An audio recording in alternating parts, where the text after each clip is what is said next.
community की represent तौबीरगा Hadong linguistic forum की chairman ओजा जंगलाल सिखाव तेता न थुरीने बा जंगलाल सिखाव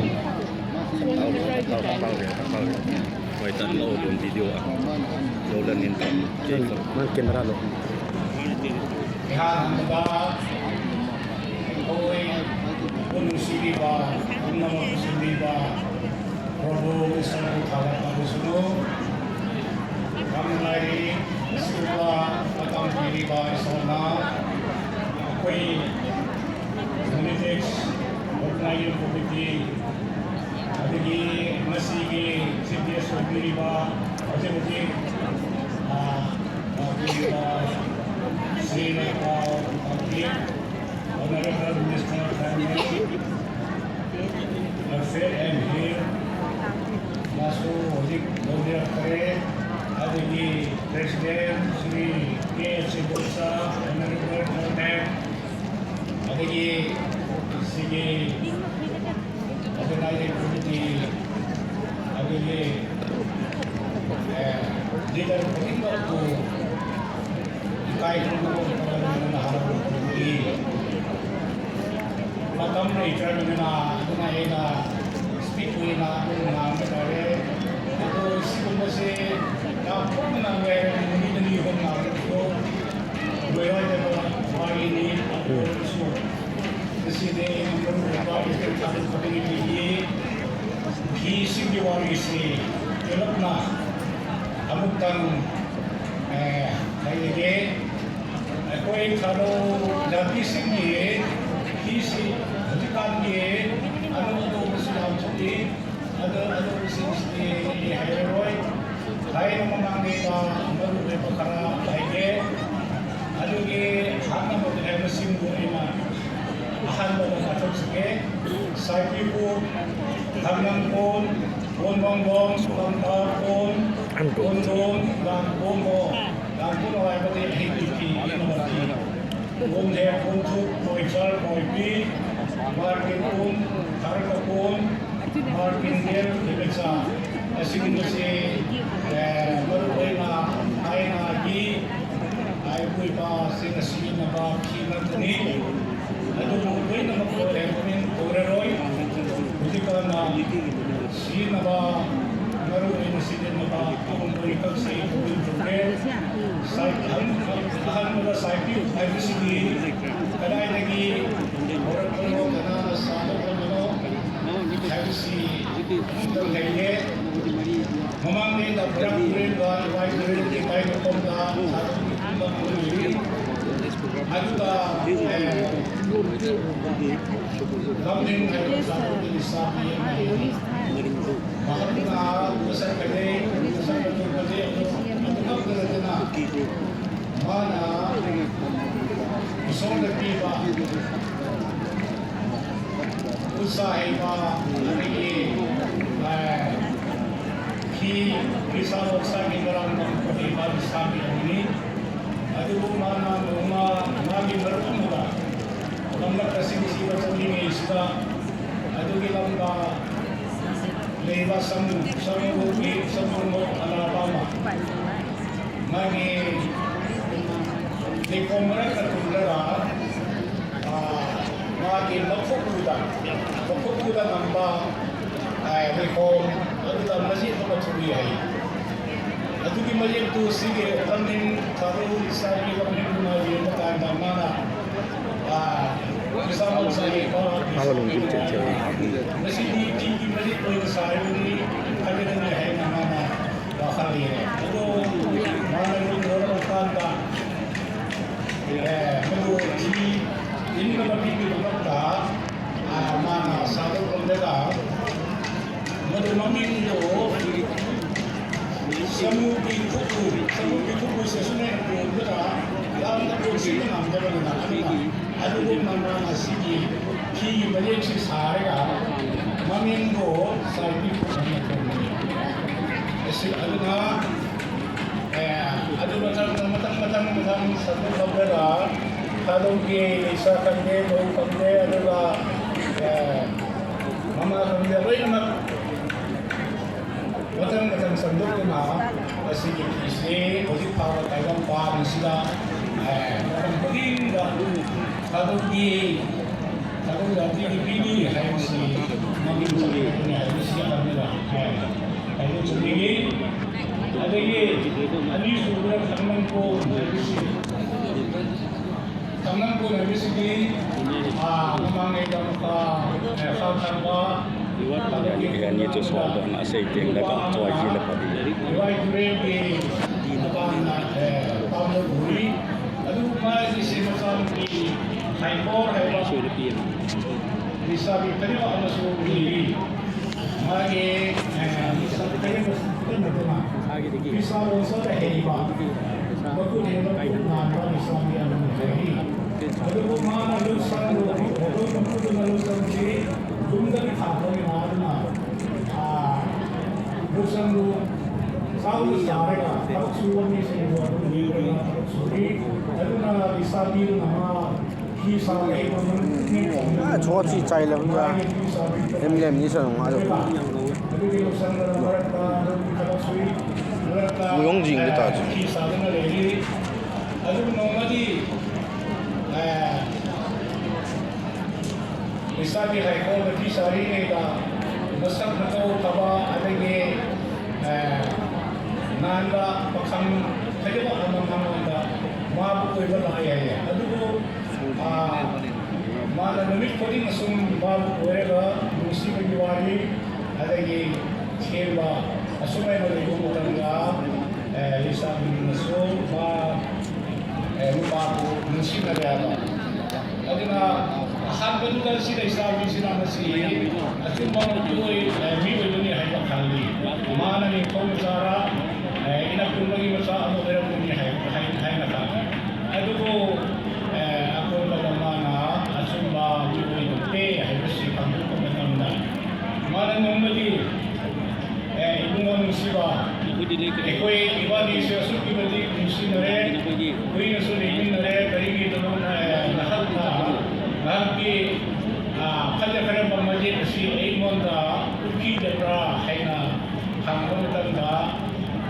bakang na hari ile manung sibi eji majit si nangol ulle badi nang na eji gani koy ni nungsi na si garero ay tak ni haina haina ni nang na kigan ya haina ni lisa biru na Karena mereka kamu enam kamu ni haina karena karena mereka enam bukti kadra kamu kan dulu na haina haina jadi mi oi bagi saktam dulu lega lain di saktam da undu na mage masjid kaje batu kurpa matam da musa mangan da irang da musa yebaka da Betul teman-teman itu lebih keren. Ada na Haikor, Haikor Isabi na masih pigi masih boleh nasari bagi apa yang ni Haikor lagi mal lari masih baru pigi boleh nasari na. Mami itu sangkang pun Haikor pun. Ada kali ni kita sangkang pun mana pun berada. Haikor ke ini apa tu? Mana lupa aku nasari ni. Aduh, bagi orang di sahabat yang ada tangan pun hanya sejahtera punya. Aduh masjid, aduh lain di masjid, orang itu sih kau ni pantang kerana tangan pun hanya punya.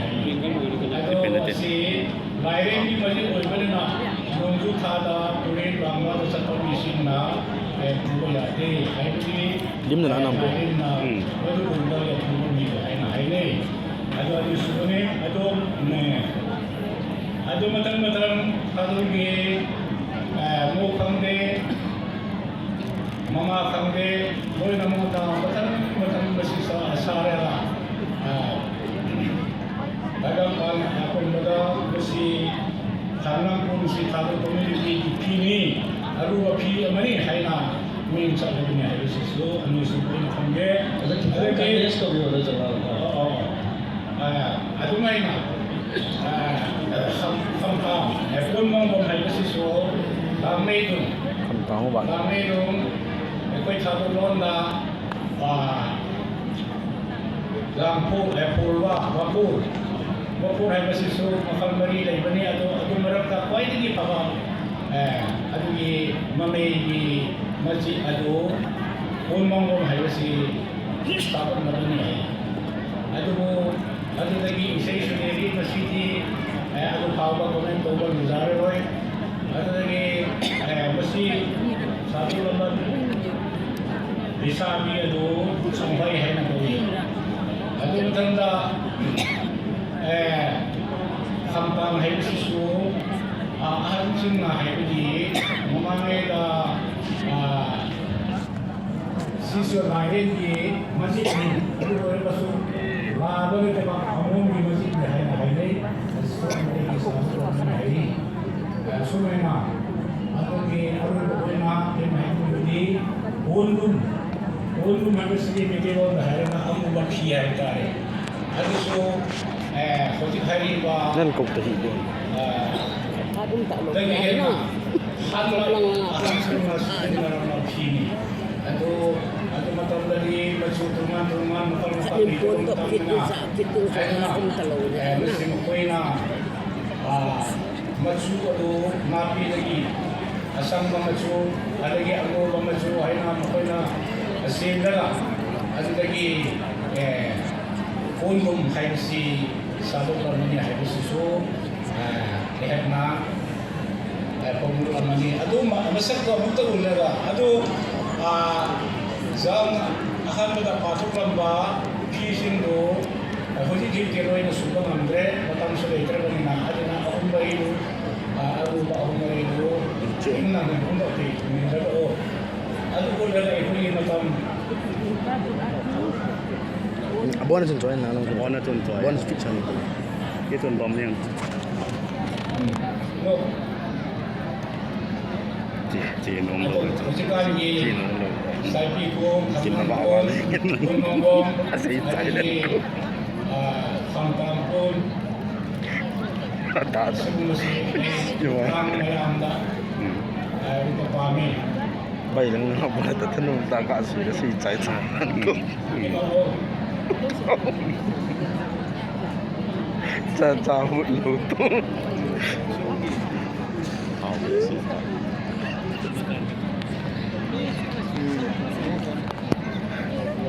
Inuwa wa pun kamta. Tagal bilim badan tim. Zoom yun.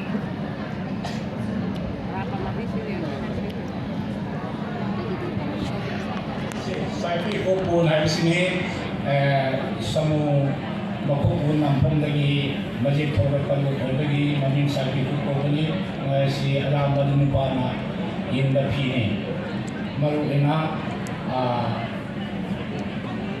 si hati pa ba ming sa ba pina mani kalau community ay na pulutan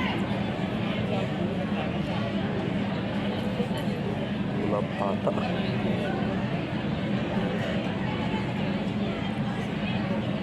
si ulit komento ba hanggang po ang kaido lain masip lagi sabot lang ba piye dumi kasi nung ba na si inbayay nung bin si inbayay doon na ba kasi di daam na duwag si katawag dati si Mipini ay na ang isumay ng pamuli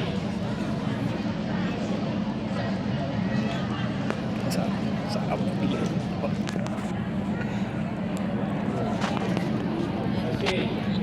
pun mong sige amu ba matunda amu ba namba sige lamay dong mamay lagi lisabisin na hiuwi na sabot lang nila pado dati sige pi pun mong hay na di pa wang yung sakit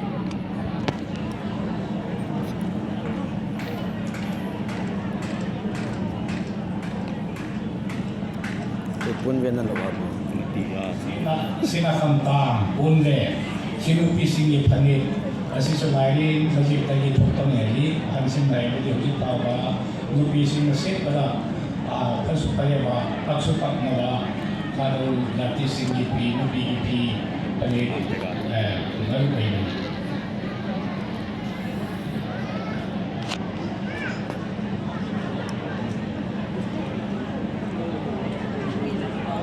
undom hybrid amuba kaya na mamangay dahil ko'y pasin na matsuma kalay trinid ang ko'y nasim raga amuba ko'y na langgo amuba ko'y nasunto na Hindi lang ba? sige na hulit hawa atin sa May ganun ilaw. kasi di ko'y tao natin hindi marugo ba pila na rin okay ano Kita kasi sa dia ko matansin. ako'y mutang bay karon nila ako'y mutang adong yung similarage ako'y Manipur community Bazan ano ka tribe nila ang di Manipur akong mamising ko iso na matanggalin ka mismo. Thank you. Next, thank you, Oza Jalal. The next, CH Francis Moyo.